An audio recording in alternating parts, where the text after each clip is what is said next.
السلام عليكم.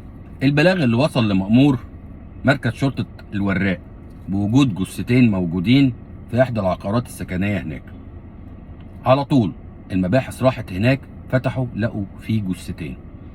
كل الناس كانوا مطلعين حكايات وروايات على الجثتين دول، ولكن في المجمل الجثتين توفوا عن طريق هبوط حاد في الدورة الدموية بسبب تناولهم عقاقير المخدرات المتنوعة. حسبي الله ونعم الوكيل في كل واحد بيكتب على حد وبيقول حاجة عليه غير اللي حصلت. 1. 2.